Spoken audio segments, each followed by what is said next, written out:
Hello, everybody. My name is Brian Evans, and there's been a lot more attention than I thought there would be when I announced that I'd be running for the congressional seat in the second district here in Hawaii. I wanted to introduce myself to you personally to tell you why it is I'm running. Now, I'm an unconventional Republican. I understand that. Sort of middle of the road. But in terms of what party I feel I mostly belong to, even though I have, you know, strong disagreements with both sides, I feel as though the Republican Party is where I belong. And because I do have strong beliefs in what's happening in the world today, I may not agree. I'm sure a lot of you don't agree with some of the ways that our current administration may go about things, but I think at the heart of the matter that we all believe something needs to be done about numerous issues. I mean, pardon my French when I say this. For instance, when I think about the way we treat veterans, I think we treat them like shit. I think the government treats our veterans like shit. Now, we pay basketball players and football players and baseball players $20-30 million a year. And yet, a guy who has more courage than a guy or a girl who has more courage than I have can pick up a gun and go into the worst parts of the world to defend us. They lose a limb, sometimes their life, many times. But for those who come back on the downside, of advantage, losing a limb, post-traumatic stress disorder, the treatment that they're given, the quality of treatment they've been given, has been next to none. They come back in debt. They come back without a home. Some of them are homeless. They're committing suicide every day. And we don't have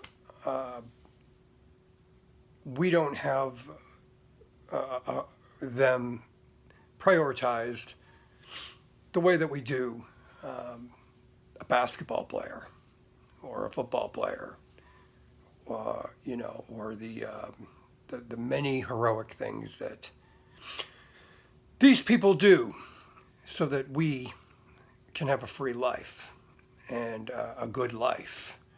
And while they're out there risking theirs, we sit back and, we'll watch TV and, we'll go about our daily life as though nothing's happening. And we're allowed that privilege because of these people who risk their whole life and their families, potentially without them if they don't return. And, we really need to focus on making sure that if these people go out there and they risk their life for our country, we need to make sure that they come back, and they come back as the heroes that they are, and given the things that they need to be given. It's that black and white. I don't even see what the debate is on something like this. In fact, it should be more of a priority than some of the stuff that you're seeing on CNN right now and talking about, just nonsense that you see on TV. Now, there's numerous issues that I want to talk to you about.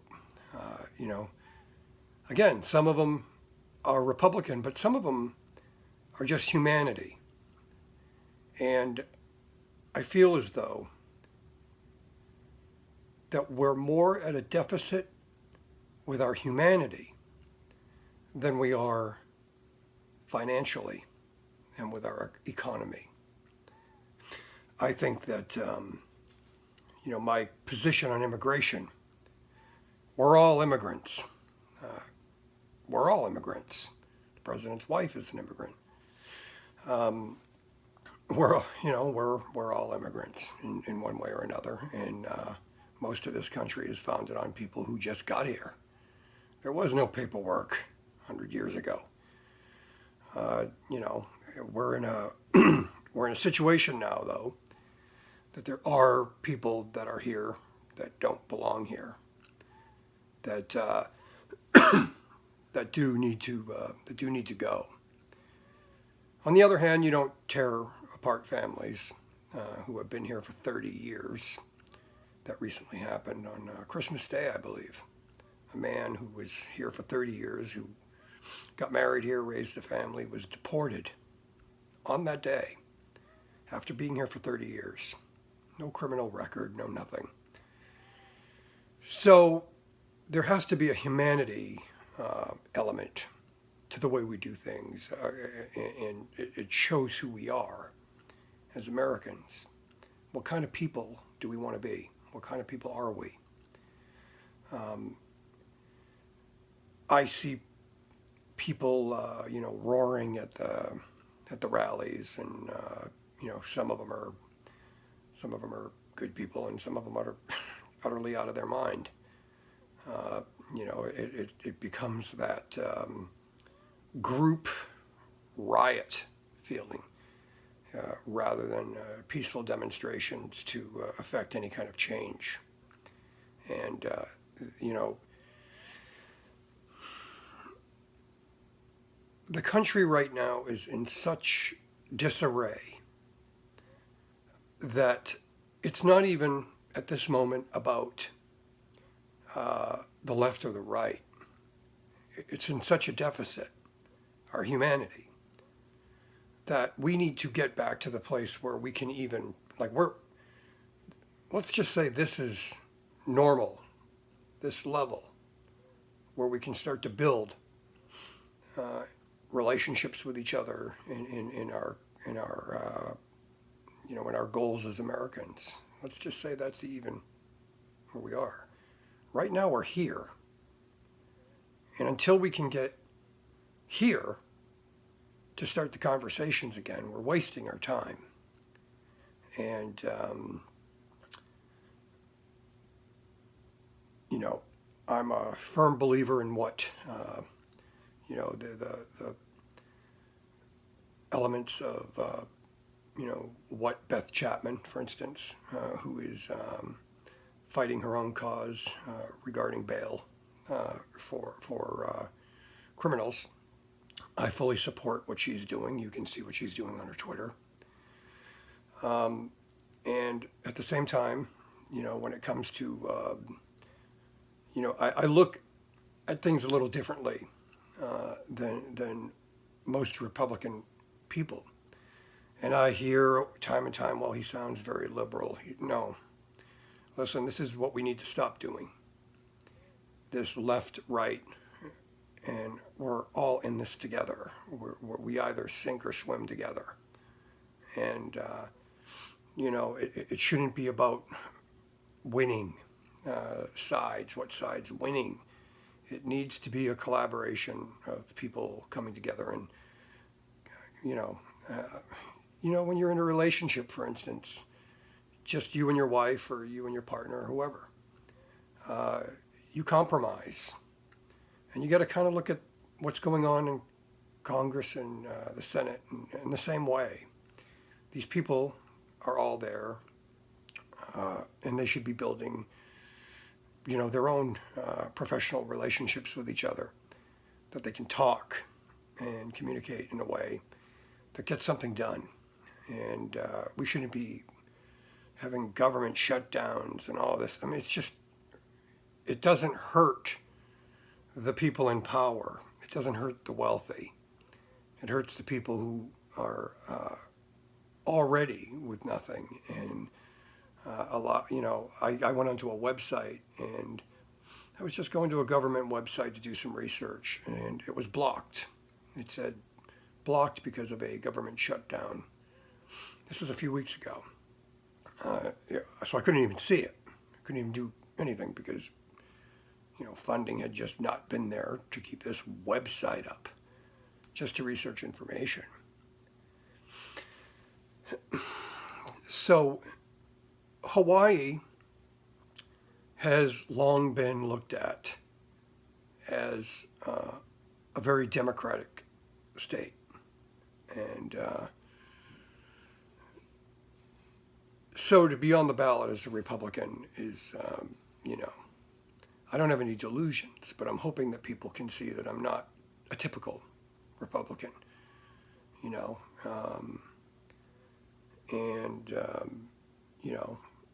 I mean, in fact, I'm gay. So,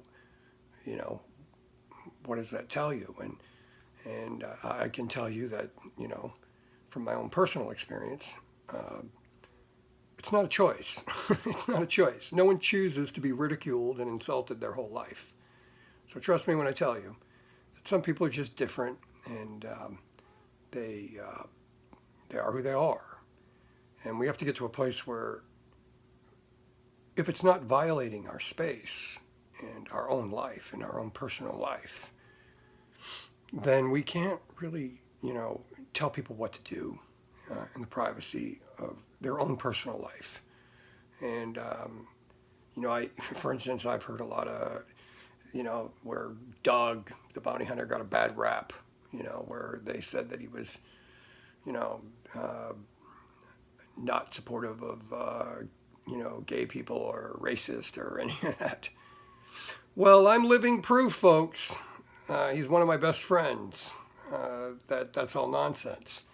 Listen, every single one of us has said something in the heat of the moment, but not every one of us are celebrities or in show business or in politics where, the wrong photo or the wrong picture or something that you might have done 20, 30 years ago gets shown, and after a lifetime of achievement and growth, one bad thing that happened 30 years ago, and suddenly, you're having to give up all the progress you made and the growth that you made in your own life. I'm no saint. I've made mistakes in my own life,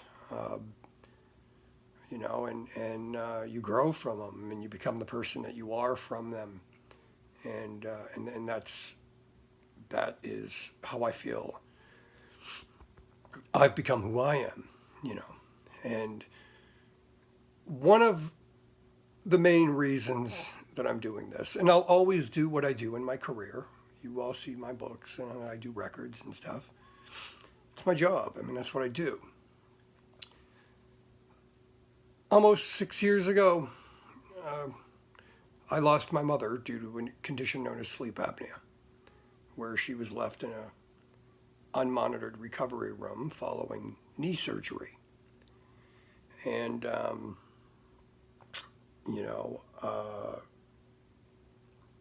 she just went in there to walk her dog better. And we lost her. And for the first 3 years, I wouldn't have been able to talk to you the way that I am now. I reacted probably the same way any one of you watching this would have reacted. My mother was the best person that I knew, and I like to feel she's with me all the time. And I've often been asked, what was the biggest part of the loss that affected me? Well, I mean, it wasn't just my mother, it was my friend and my sister and my business partner and my biggest fan. It was like losing 5 or 6 people in the same day. And so the answer to that question is what I lost was purpose. And when you lose purpose, it's a long road home. And it's tough to get back to a place because you don't even know if you're going to survive it. And you all know, some of you who have lost your mom or dad, nobody really understands it until you go through it. And it's as bad as people think, the experience of it. And I didn't even recognize myself. If you look at pictures of me from 4 years ago, I was unrecognizable. It took a lot of time. And I had to go to grief therapy for a couple of years. And, I was very difficult to be around because, I lost it. It was me and my mother for years. And when that happened, it put other issues on my radar. And it made me realize that we have big problems in this country that we're not paying attention to. We have plenty of politicians out there. They're talking about every issue that bothers you. But I want you to tell me one politician, local, state, or federal, that has mentioned the fact that hospital medical errors is now the third leading cause of death in the United States. Over 400,000 Americans die in a hospital in the United States every year due to hospital negligence, malpractice, and just medical errors. People going to the dentist, dying. For numerous conditions, for numerous reasons. But that's the third leading cause of death in the United States. Don't take my word for it. Go to Google and type in third leading cause of death. You'll see newspapers that are, favorable to both sides of the aisle saying the same exact thing. And yet hospital organizations are banding together and fighting the CDC, Center for Disease Control, to not be listed on that top 10 list. They don't want to be listed because, you would realize that the top 3 causes of death combined don't total how many people are dying right in our own hospitals here. And they'd be number 1 if they were allowed on that list. More than accidents, gunshot victims, everything. Then there are companies that are out there, that are creating monopolies. There's a company, Cerberus Capital Management. They literally own the Freedom Group, the gun manufacturing company that literally made the gun used in the Newtown shootings. They also own hospitals, so they make the guns and treat the wounds. And they own Safeway, and the CEO, Steve Feinberg, I believe his name is. Not a man who likes publicity, but he's going to get some. And with your help, we're going to bring to light the fact that the third leading cause of death in the U.S. isn't gunshots. It isn't illegal immigration coming in here. It's people who don't know what they're doing in the hospital. Doctors and nurses who are not qualified and who don't even know what they're doing. And that's a big problem because it doesn't matter what the minimum wage is if you're not alive to work. And this is a big issue. There's also an organization called the Leapfrog Group. Now, they rate hospitals. Caring about somebody, caring, is not supposed to be something that has a financial reward. Now, you hear a lot about these 501c organizations, nonprofits, and yet the executives earn hundreds of thousands, if not millions a year. That doesn't sound like nonprofit to me. Now, Leapfrog Group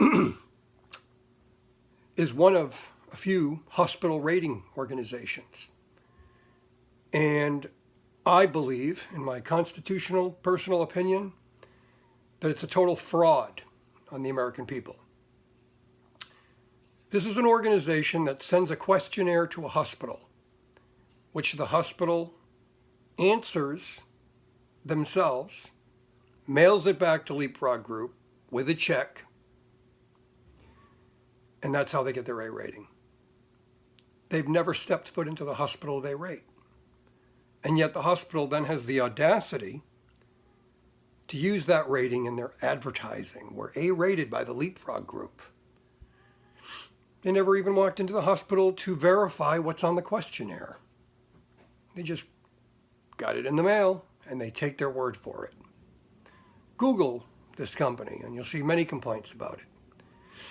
To me, that's fraud. And it doesn't matter how pretty the website is. And I don't care how respectable the media portrays people who run organizations like this.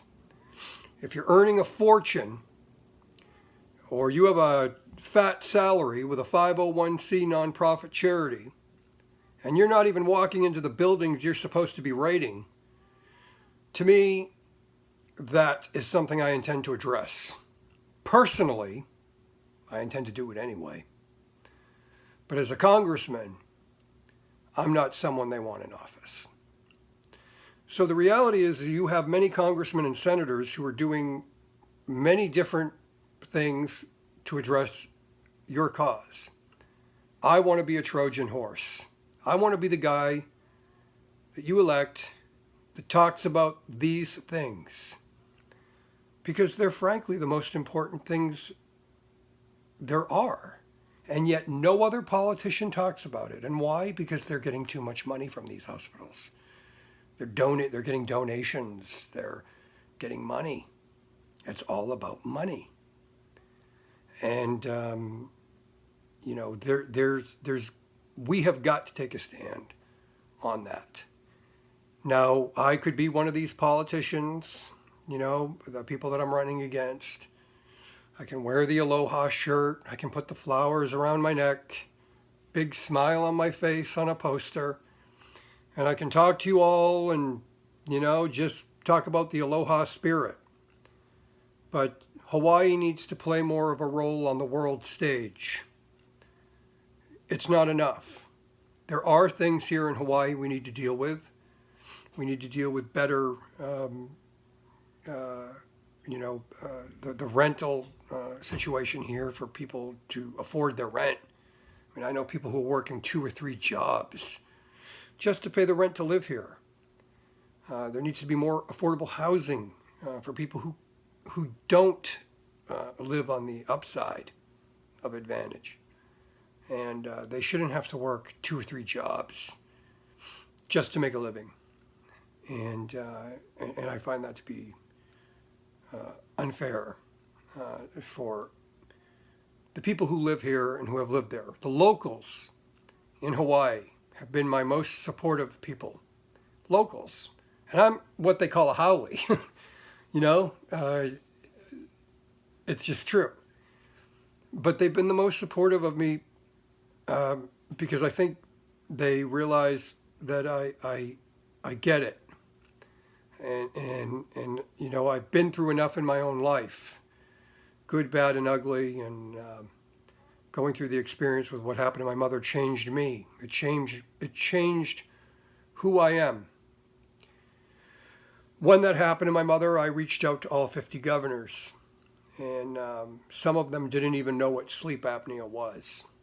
They literally sent me narcolepsy proclamations, some of them, because they didn't even know what sleep apnea was. People in the hospital where this happened to my mother didn't even know what it was. And they were nurses. Despite it being all over, I really can't get into that too much. But, it just boggles my mind that these are the people that are running the hospital. I'm a singer and a writer, and I knew more about sleep apnea than the doctors and the nurses. And that's got to change. That's a problem. And that's just one of many conditions that, we got to make sure these people are fully aware of. And, our priorities need to be on a strong country, one that takes care of the people that protect us, our military, our veterans, who have already done the heavy lifting. When they come back here, they shouldn't be coming back here to debt. And in fact, I would propose anybody who joins the military and comes back here, that any debts they have are waived. Because if they're willing to go and sacrifice their life for us, they shouldn't be coming back here with foreclosure notices. Who are we? What kind of people are we? What kind of people do we want to be? I'm not the same guy I was 20 years ago. Who is? We all go through these different stages in our lives, and we mature and we learn from whatever it is we've experienced. Sometimes good, sometimes, some people don't. Some people never learn. And, you can't save everybody. But if you can save one person and help one person, then you're doing your part. And it's very important for all of us, instead of the fighting and the arguing and what's going on out there is you just have to turn on CNN or Fox News, and it's absurd when we're not dealing with the things that during these elections they all talk about what they're going to do. And when was the last time there was a politician where the next day after you elected them, you felt better? Not just cerebrally, okay, our guy won or our woman won, but where it made a difference. And that's what I want to do. I want to make you feel better. And if hospital care changes, you'll feel better. And you'll notice the difference. You have these organizations that are battling about healthcare and insurance and who's going to get it and who's not. It doesn't matter what insurance you have if you're not going to make it out of the hospital. Do you realize that's 10 Yankee stadiums filled with the bodies of people who went into the hospital thinking they were going to walk out every year? 10 Yankee stadiums full of bodies of people who went to the hospital and thought they were coming home and they didn't because of medical errors. And you don't hear a word about it anywhere on the news by any politician. Name one who's talking about it. Google third leading cause of death, like I said. And then ask yourself, why is this not being talked about?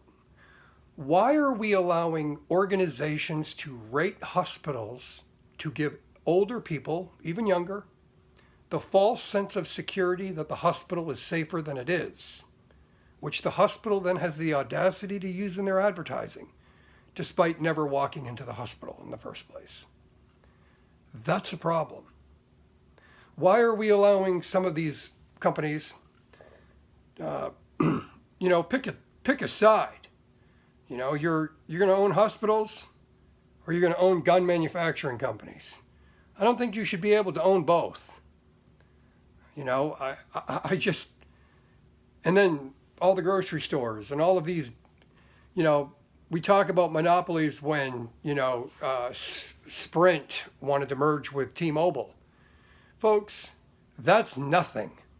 That's nothing compared to what's happening right under your nose and in a way that you never hear about it. And there's no discussions about it. Where you got the heavy players putting together these kinds of deals that you never even get word about until after it's happened. And yet we'll complain that, Sprint and T-Mobile and, that is That's peanuts compared to what we're allowing every day to happen. So I want you to give real thought about this when you cast your vote. I didn't think I'd be running for office. I didn't think that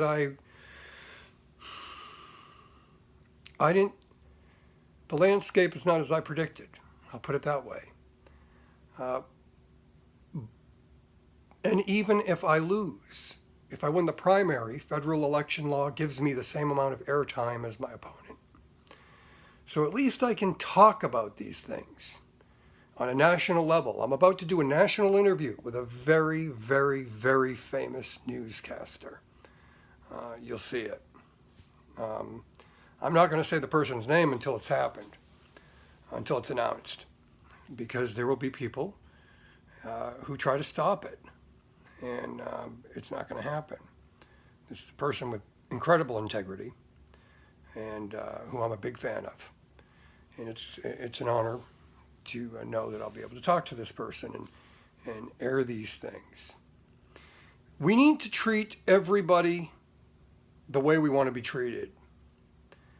We're spending so much time on who gets to use what bathroom that we're not spending the time on making sure veterans are covered, on making sure our hospitals are safe, and on making sure that companies like Leapfrog Group and the likes are actually walking into the hospitals they're raiding. These are three huge issues. You have plenty of congressmen and congresswomen in the Senate and the president to talk about all these things that bother you. Send one guy, send one man, just one, who can talk about these things, because these things matter.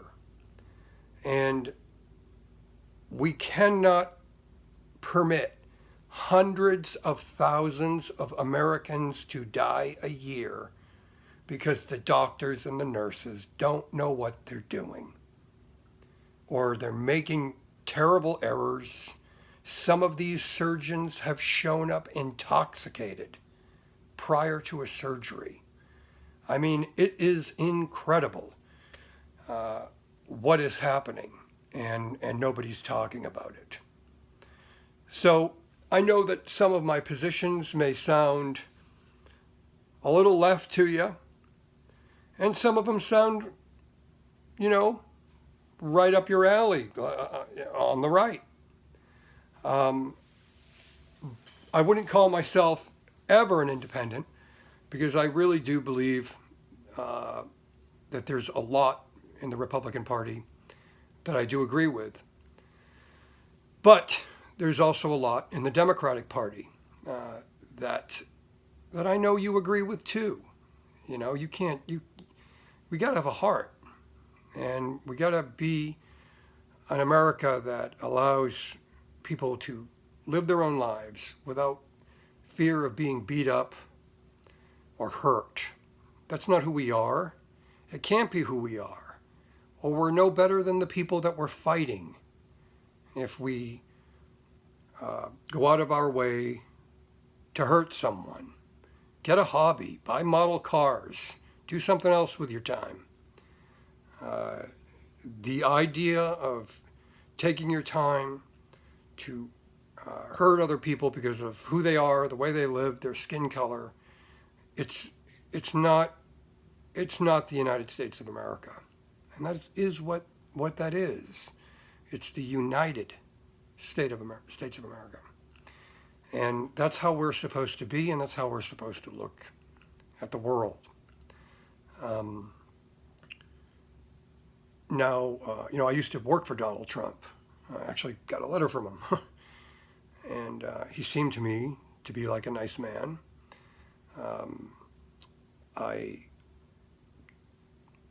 I think that some of his, listen, we're all well-intentioned, right? Some of the way that he may say things may rub us all the wrong way, no matter what side of the aisle you're on. But it's a difficult, it's not as easy as he thought. You can have judges overrule you and change the course of everything. The bottom line and my point in this is it's we the people who are in control of this country, and we forget about that.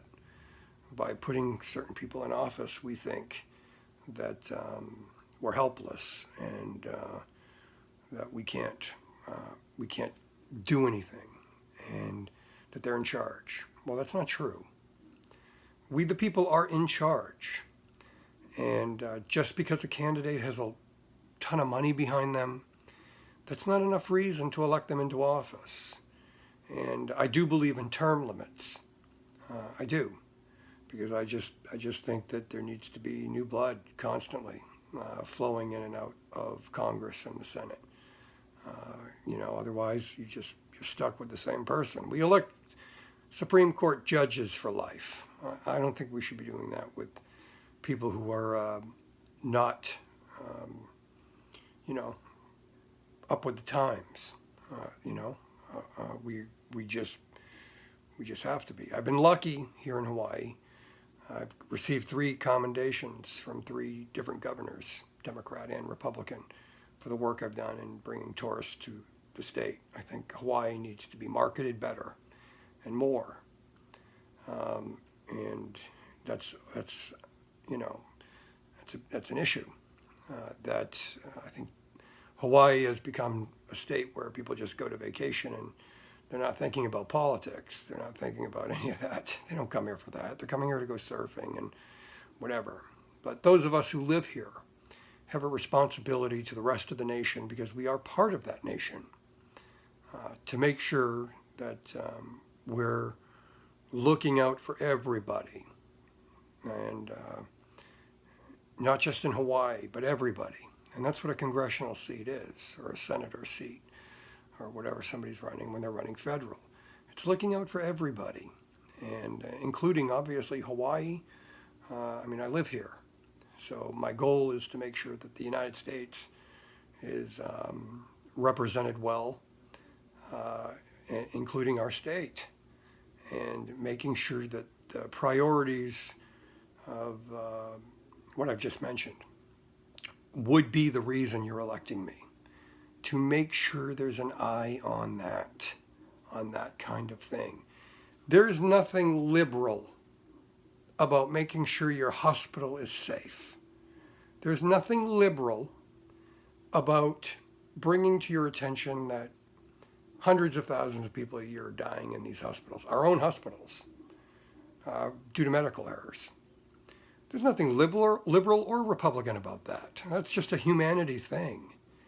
And we need to make sure that people are in these positions because they actually care, not because they're making money. And it's a great way to make money. And these are not, as I experienced, in the worst of ways, these people who are in these hospital rooms, they are not product. They are people with families, and they are affected by what happens by the people who are in these hospitals and running them. And that is my big reason for running, and making sure that our military is, that they have what they need, that families aren't having to send them equipment to protect themselves. Can you imagine? We're the most powerful country in the world. We can build these jets and do these multi-billion-dollar deals with all of these different organizations, and yet families need to send bulletproof vests to their loved ones because our government isn't doing it. What's not wrong about that? That the families of these people that we're sending into harm's way are not being protected by their own. And if they're maimed and they come back, it's, pick a number and we'll get to you like the DMV. It's terrible. Teachers are paid terribly. And right here in Hawaii, they're not being paid what they deserve to be paid. That's it. I mean, that's a big deal here in Hawaii. We have wildlife here. We have, there's a lot of local infrastructure things that are being ignored. I mean, from little things, from where a stoplight should be, that isn't, to tourists coming here and getting lost and falling off waterfalls because there's no signs or no warnings. The locals know where to go and not to go, but the tourists need to be protected too. They're a big part of our economy.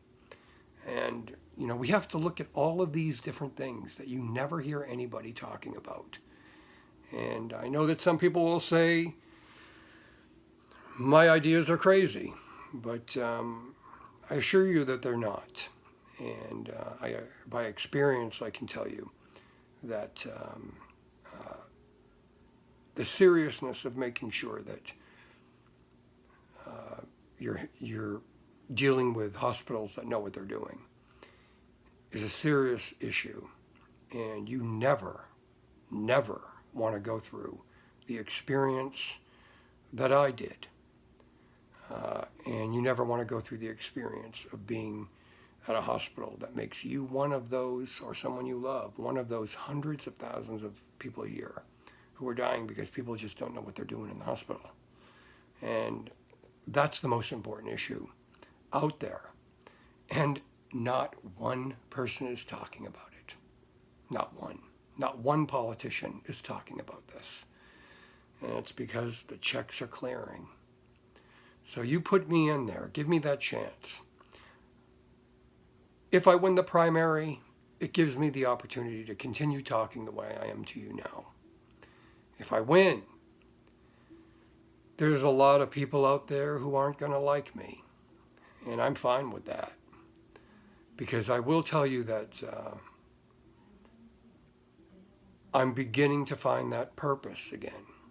And I draw it from my mother's legacy and her strength and her devotion to me, unwavering. There was nothing I could do wrong, with your own mom. There's just nothing you can do wrong. And I miss her. But this is becoming my purpose, because for a while I didn't know what it was. And that was the biggest loss to me is that. I mean, when you don't know what your purpose is. So I need to take from that experience and make sure that it doesn't happen to you or someone you love, because trust me, you never want to feel the way that I've felt. I have a lot of friends out there who are in the industry that I'm in, who want to come out swinging. Pretty big names. And I've held that back because I don't think I want to be productive. In the beginning, yes. I kind of lost it. Me and my mother were a team together my whole life. It was just me and her. And I'm her only son. And so losing these numerous influences in one moment to the next changed who I am. And there was that period of time where you just had to adjust and then regain focus and decide what you want to do. Listen, I'm a singer. I'm always going to do records. I got books that are going to be movies, and, that's what I'm going to do. I am not going to be a lifelong politician. I'm going to be somebody that if I win, whether it be the primary or the general, that I'm just going to be making sure that the issues I've raised are discussed. And I will be out there on every podium I can be and making sure that the president himself, whoever it is, knows that I'm not going away. I'm not going to shut up. If they'll give me this, if I won't talk about that. No. When something like this happens to your mother, the gloves come off. There is no negotiating. There is no tit for tat. It defines you. It defines who you are, the kind of person you're going to be, the kind of person that you are. Who are you? And I know who I am. And for a while, I was lost after losing my mother. You'd have liked her a lot more than me. She was way cooler than I am. But after a lot of contemplation and thinking about who I want to be now, I feel like I hear her more now and listen to her more now than when she was here. It's weird, isn't it? But I feel guided to do this, and I feel blessed to have friends like William Shatner and Jeff Bridges and Dog and Beth, who came to my house and who, saw me crying my eyes out, and you can't forget things like that. These are good people, they're not just celebrities. They're, William Shatner has sleep apnea, and, Carrot Top, Scott Thompson, and, all these different people that I've been talking to that have been really helpful. Yes, their names, and I'm not dropping them because I'm running for office. I'm dropping these names because I hate to say it, but they get attention. And sometimes you got to use what you got. I've been doing this since I was 11 years old. I've met everyone from Sinatra to Gregory Peck to Milton Berle. And I've, these relationships with many of these people that I've met have continued, and I do intend to use them. I mean, Tom Hanks introduces my mother's website. And I'm really thankful for him doing that to honor my mother. If you go to her website, helenbousquet.com. And, so I will use those relationships to do good if it takes that. Let me give you an example.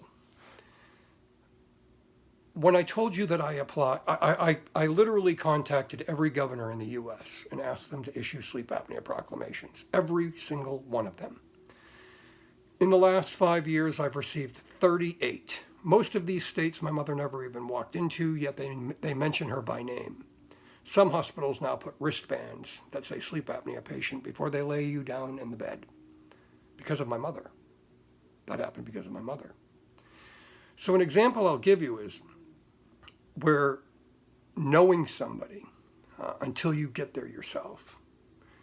I believe the projects that I'm working on right now that you're going to see over the next year will show you that it's been a patience game, but I'm getting there. But until that day, these friends of mine, I had written all these letters, got 38 proclamations. Now, Massachusetts is where my mother was born and where this happened to her in. And they wouldn't do the proclamation. They wouldn't issue it. Because the governor at the time, Deval Patrick, was having fundraisers at the home of the hospital owners. So they wouldn't issue the proclamation. New governor came in, Charlie Baker, stand-up guy, somebody with some integrity, and didn't play politics, But still, it was hard to get them to do it. Jeff Bridges sent a tweet. 3 days later, I had a proclamation from Massachusetts. So sometimes it comes in handy. They were the 27th to issue the proclamation. They should have been the first. But, this is unemotional to the people that are involved. They don't realize the damage they do to a person. To them, it's about money and numbers.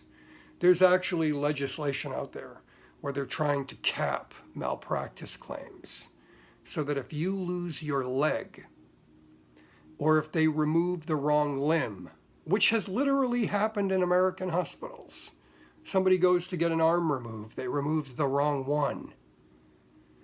If you sue the hospital, they're trying to cap it so that the most you can get is 250 grand, which doesn't even pay for the robotic replacement, if there is one. I mean, that's where we are now. Imagine that. Imagine going to the hospital and you're going to get your leg, a leg has to be removed for some disease, and they remove the wrong one. It's happened. It has happened. And they're trying to cap that. There's so many loopholes and ways around the laws and protecting the citizens of this country. And these are laws that are written by people who just don't want to pay the money. That it's too much. And, a lot of it comes down on you, the taxpayer. They're raising your taxes because they don't want to spend their own money. And they'd rather get it from you. And so understand me. I hope you do. And please go to brianevansforcongress.com. I'd appreciate it if you donated to my campaign if you believe in anything I'm doing. You don't have to. I'm running anyway. And, I'm going to be on that ballot. And I do expect that the people that I know will be supportive of what I'm doing. And you can see some of them who are. I'm an unconventional candidate. I'm not the normal schmo who's going to be out there just, trying to be on this committee or that committee to get nothing done, and I disappear into obscurity. You elect me, you vote for me, you help me to win that primary, you're going to get sick of seeing me. But I promise you one thing, you're not going to get sick of seeing the results, because I will hammer these people until they do the right